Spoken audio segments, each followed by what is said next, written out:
Welcome to Saturday versus Sunday. I'm Jeff Dover. With me is John Barbin. Let's talk football. Yeah, this is going to be our NCAA Week 9 locks of the year of the week.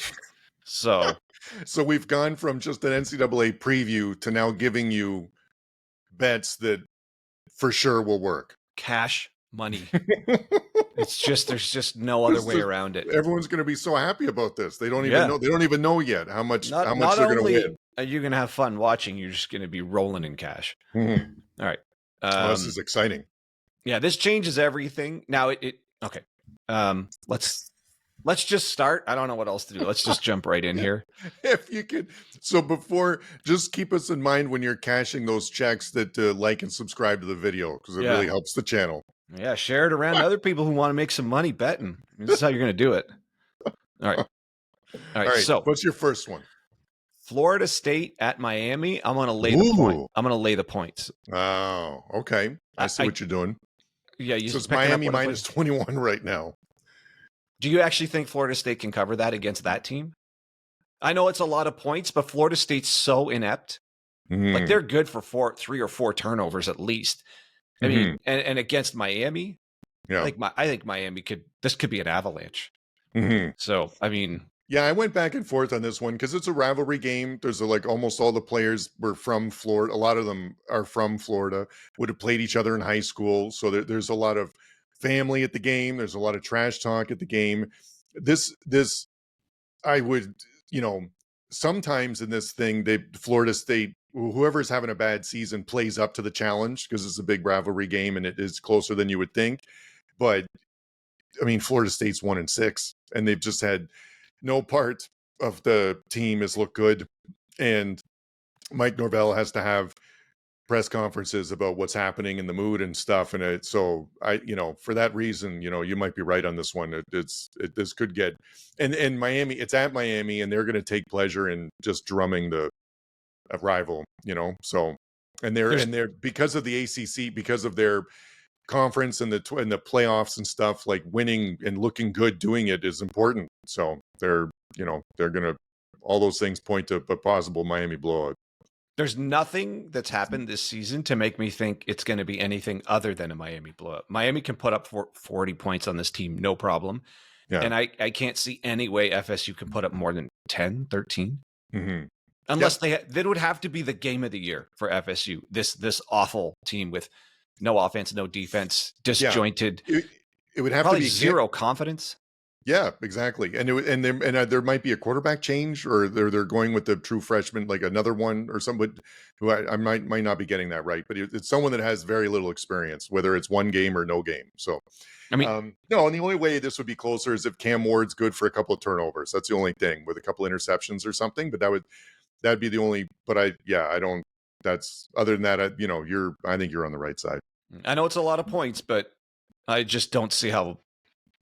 I mean, if I could imagine taking Florida State to cover, and when it's 35-0 at half, you're thinking to yourself, "What was I doing?" So, it's a great call. Miami to cover, a lot of points, but winning the points. All right, yeah. What do you got? Call. All right, so this next one feels like my lock of the week of the century. So, because apparently someone knows something that I don't. So BYU has looked amazing. They've crushed teams. They've done it running and passing. They're undefeated. They've won games with a shootout. They've put people away. They've held teams to 9 points or 19 points before. And so playing at UCF, for some reason, they're a 1.5 point favorite, and I don't understand that. So I think BYU is going to kill them. I think it's going to be not close, and so, but they just have to win by 1.5. I'll take that all day. So I've got BYU as my lock of the week of the year against UCF. That seems odd to me. When I saw that line, I didn't understand what's going on there. That might be one of those situations where, I mean, I listen to a few Wise Guy podcasts, and all they talk about is historical averages and coaches who are better at the spread and teams at home. If you throw all that stuff out and just look at how these two teams are playing, who on earth would take UCF in this game? No, UCF has lost 4 games in a row. Now it's to Colorado, which is a better team than we thought at the one point. Florida, not a great team, but not terrible. Cincinnati, and then Iowa State. So I don't know they've lost 4 in a row, and they've only beaten like Sam Houston in New Hampshire. Like I don't know what they've done to deserve, but because BYU to me feels like a complete team, and they've been putting people away. So, and it's at UCF. Like it's not. I don't want to say there's no home field advantage, but it's not the word like they don't. It's not going to be completely crazy there. So I don't know. I think BYU's got a good shot at this one. And the way UCF lost that game against Iowa State is exactly how BYU's been beating teams too. Actually, last week those are two of my best things ever, were the 2 come from behind wins. Yeah, exactly. So BYU and Iowa State are very similar teams when it comes to that. So yes, yeah, I don't know. Yeah, I like that pick. All right, my next one, I got Boise State minus 2.5 at UNLV.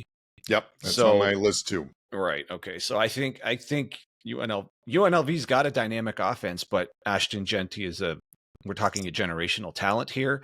I think they can cover 2.5, even though it's on the road. It doesn't matter. That just looks like a strong team. And remember, Boise State gave Oregon all they could handle, and Oregon's pretty damn good team.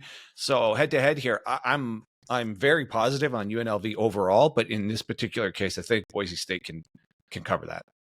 Yeah, absolutely, and that's I agree with everything you said. Genji's is a difference maker.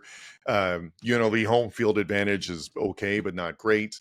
The toughest team that UNLV's played all season was probably Syracuse, and they lost that game. Like everyone else has not been great. So I think this is a big step up in competition for UNLV. So really good interdivisional game. It's going to be close, but right now we've got it Boise State minus 3.5 where I am, and so I think I think they can cover that no problem. All right. Well, that was okay. You got give me one you got. Yeah, I got another one. Okay, so this has happened a couple times on the schedule today, and it was sort of similar, different to what you were thinking with the Miami Florida State game. So it's Nebraska to Ohio State. Ohio State's I'm convinced is going to win the game, but they're favored by 25.5, so it's over 3 touchdowns. And next week they've got a big matchup against Penn State, so I think Ohio State's going to go up early, and then I think they're just going to sit on the ball. So I'm going to take Nebraska plus the points, not because I think Nebraska can win, but I don't think they're that bad of a team, and I think that once Ohio State gets up, they're going to be shutting it down and not showing anything for next week and stuff. So I think it might even be 28 points in the fourth quarter, and then Nebraska gets a meaningless touchdown at the end or something for a backdoor cover. So I'm going to take Nebraska plus the 25.5. I was looking at that, and I had it it ended up on the cutting room floor here only because of how awful they got blown off the field by Indiana. Yeah, and Ohio State, I think, can easily equal that. So either Nebraska shows up again like that and Ohio State just rolls, or they have some fight in them, and to your point, Ohio State just sits on them and doesn't need to do what Indiana did. So yeah, I agree. They have Ohio State doesn't have anything to prove by beating them by 4 or 5 touchdowns. So yeah, but I wanted to stay away from that, even though I was toying with it. All right, so the next one I got, Illinois at Oregon. I'm gonna take Illinois plus the points. Yeah. So I got them also on my list. Yeah, so I got them at plus 25. Illinois is a scrappy team. Obviously Oregon's the stronger team here, but I think Illinois can bog this game down a little bit at least to keep it within this point spread. Oregon can explode for points. I think they're going to be missing one of their key offensive players. It's not going to really slow Oregon down. I just also kind of like your analysis of the Ohio State Nebraska game. I just don't think Oregon needs to run away with this and make any kind of real statement. And plus 25. I mean, even a 3 touchdown win is still going to cover for me. So I think Illinois covers. Yeah. I've got it. We've got some line difference because I've got it at hold on a second. It's minus 21.5. So it's still over 3 touchdowns. Well, I'll take it over 3. I won't take it 21. The 25 is fine if that's where you got, but it's shop around for the right number if you want to. But yeah, I had Illinois too. There's one game against Purdue where they gave up a lot of points, but other than that, their defense has been really good, and it's a bit of a rock fight. And I don't think it'll be a rock fight with Oregon, but the defense is good. I think Illinois' defense and that's going to travel. And I think that it's the similar to what we said for the same thing about Nebraska and Ohio State. I think Oregon's going to go up early and then is going to be confident with just sitting on the ball. And I think Illinois' defense will be able to keep it close, and Altmaier is pretty good. And so I think a backdoor cover late is completely possible too. So it's either rock fight of a game, stays within 21.5 points, or Oregon goes up early and then, just sits on it. I think I think I got both those ways are open for me to win. Yeah. What do you got? Okay. Next one. And it's similar concept. This the Nebraska, Ohio State, the Illinois, Oregon, and also the Mizzou, Alabama. It's a similar thing. It's Alabama by 14. I don't think they're that good. I think Missouri's defense is really good. It's at Alabama. I think that there's more chinks in the armor for Alabama than there was, 3 weeks ago. And the one thing that I think Missouri is really good at is the defense. So again, I think Alabama could win. I think they might be up later, but I think the 14 is a lot of points. So if it got to 14.5, if that's where you have somewhere, I'd feel really good about that one. But even at 14, I'll take it. I was taking it at plus 13.5, but I'll take it at plus 14 too. Yeah, I'm with you on that one. Yeah. I mean, Alabama's just a mess. I can't see them putting anybody away at this point. No, exactly. And in Missouri, their only loss right now is to Texas A&M, which doesn't look that bad now, because Texas A&M has been really good. So they're the loss itself was pretty bad, but that's a good team. Yeah, exactly. So, but it's okay, and then so you go. Yeah. Okay, I got a fun one for you. Ooh, hit me. Texas at Vanderbilt. Vanderbilt plus the points. Yeah, see, and it's in the same thing. It's the same category. Yeah. I mean, Texas just looked awful. Yeah. They just got handled. I wouldn't have thought about this bet until that happened against Georgia. But Vandy just utterly physically dominated Alabama. And then they beat Kentucky. Like Vandy could easily be undefeated. Like if you actually look at the games they lost, they could have Georgia State. I don't understand how they lost that. It was 36-32 to Georgia State, and they lost 30-27 to Missouri, and they absolutely could have won that game in overtime. Yeah. So there is no reason Vandy should be undefeated, or could easily be undefeated. So at this point, I can't see Texas just running away with this game, and it's at Vanderbilt. And after, I'm sure Texas is coming into this game a little bit dazed with a black eye, wondering what just happened. And Vanderbilt, if they can keep the momentum going and keep their belief in themselves going, knowing they're a good team. They just know if they believe they're a good team, which they are. Yeah, I think they can cover this, if not win. There's no reason to think now that Vandy can't win this game. Yeah, no, that's a good point. And that's with some bettors, that's the way they look at betting on teams. Like if you're taking like plus the points, that you wouldn't bet on that team unless you believe they could win. Like if there's a way they could win, and so you're absolutely right. Like there is a way they could win this game. So Vanderbilt, none of their games are showing that they're a team that can be blown out. None of that. Right. Nowhere in their games. They take everyone to the limit, and they out physical people.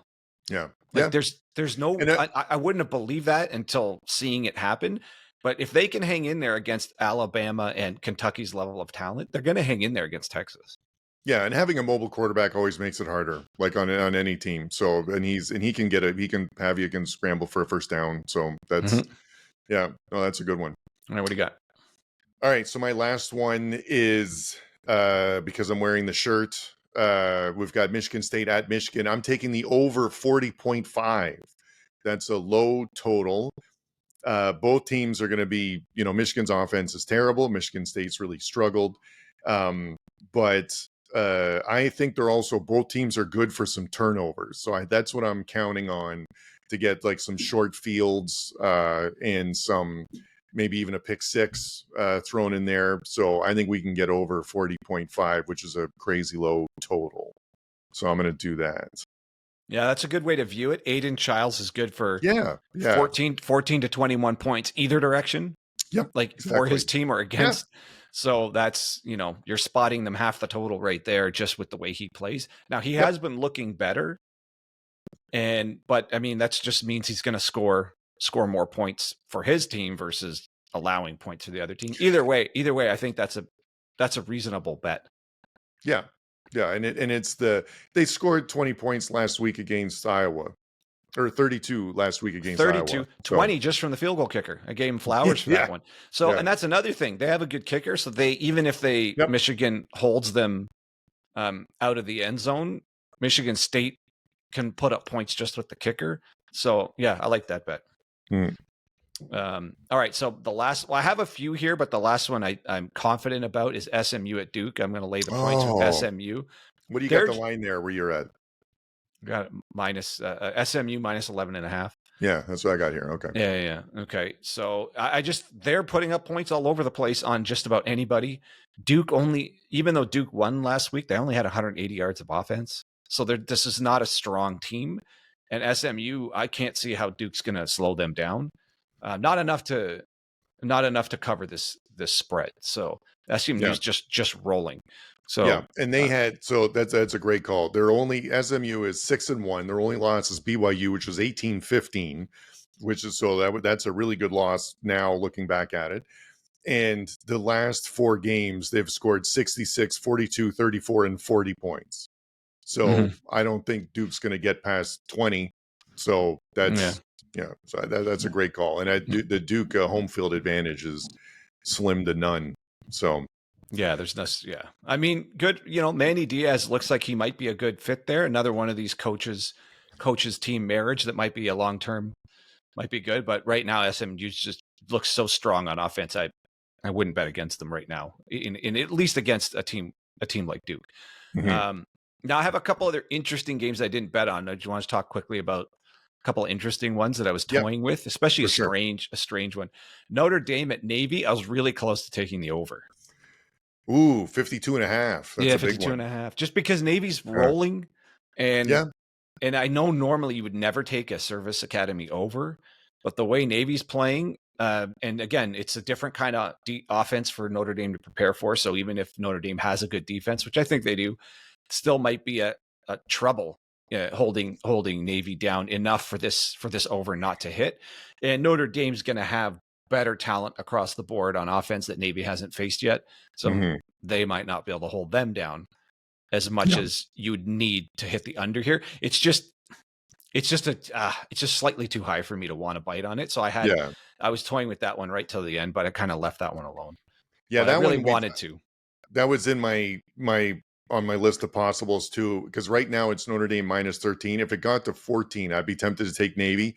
For the exact same reason we said that for Nebraska, Ohio State, the Texas game, it's just so many points. And I think that you could sit on the lead at the beginning, or Navy's, I think, could win outright. So but it's minus 13. I'm just going to stay away from it. But those are good calls there. And 2 other games I'm going to watch that I have no sense of the line. I'm just going to enjoy watching them is LSU at A&M. Yep. That's just going to be a fun game to watch. And then Washington and Indiana. Now that one's a little bit of a bummer. I was all over betting on this until Curtis Rourke got injured. And now Jackson came in and looked good, but I don't know. That's half a game sample size. We don't know how good he really is. Yeah. And so I'm going to watch both of these games purely out of interest sake, but I can't bet on either of them. No, that's a good call. I'm excited to see it. It's too bad about Rourke. Yeah, but I'm looking forward to watching that Indiana game, and then the environment at Texas A&M is great. That'll be a great matchup against LSU. I would lean LSU, but it's Texas A&M minus 2.5. It's really close. I can see it going either way. Not if it's at Texas A&M. I just don't want to. Exactly. Yeah, it just doesn't feel right to go near that game. That could go either way. It looks like it could be a game of the week type of game. A&M's quietly really good. Yes, they are. It's exactly like the least talked about SEC team, it feels like, that's been, because they started the season with a loss to Notre Dame, but then all they've done since then is win 6 in a row, like including. Yeah, so they have no conference losses. Yeah, exactly. So they're right in there for. Yeah, same with LSU. LSU doesn't have any conference losses either. Yeah, they allowed USC. Is that their only loss? I'll tell you in 1 second. Yeah, I think it's just USC. So, I mean, that's actually, when you say it that way, that's a huge game because somebody's getting their first conference loss. Yeah, you're right. It's the USC game at the beginning of the season, and that's it. They've won all the other ones. So including at South Carolina and against Ole Miss, which they're good teams. So, all All right. Well, that's all we got. Those are our locks of the year of the week. And we'll report back in after the weekend with all of our winnings and how it all went.